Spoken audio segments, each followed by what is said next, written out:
Dear ladies and gentlemen, welcome to our pre-conference podcast of Future Bridge. My name is Olga, and today's series is dedicated to Energy Transition and Emission Reduction Forum, which will happen 9 and 10 of June in Stockholm, Sweden. I'm super excited to welcome my guest today. It's Susanne Nævermo-Sand, Head of Sustainability and Strategy, Celsa Nordic. Susanne, thank you. Welcome to our podcast. Thank you so much. Susanne, I have a first question to you. Would you be able to share with us more about yourself, your role in the company, what you're doing there, and what Celsa Nordic is doing?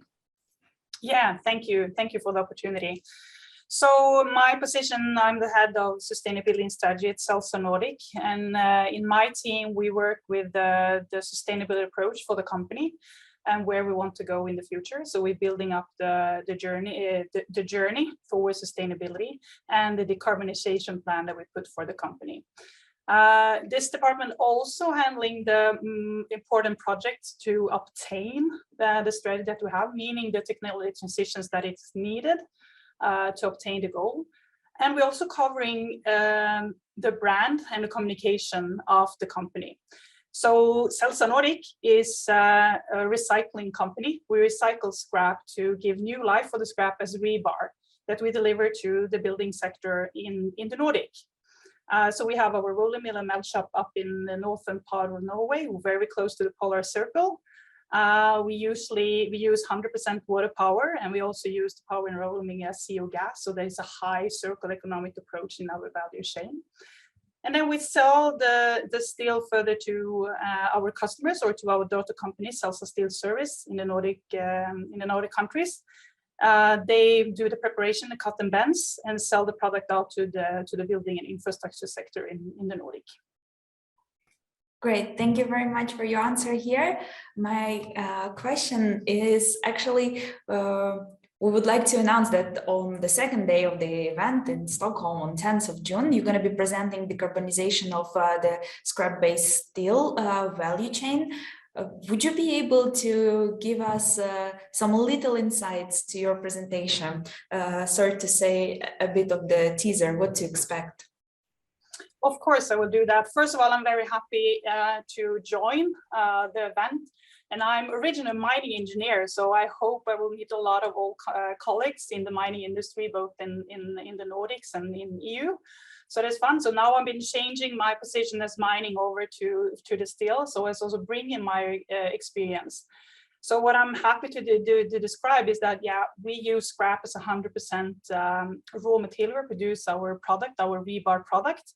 And that is, of course, something that we're very proud of. It makes us be in the circle value chain, like having a raw material scrap in, but it also that our end product is 100% recyclable.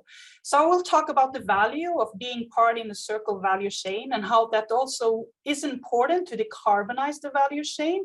But maybe most important that I will talk about is the circle collaboration that we need to do in the mining and steel sector to decarbonize and to go for the green transitions needed for us.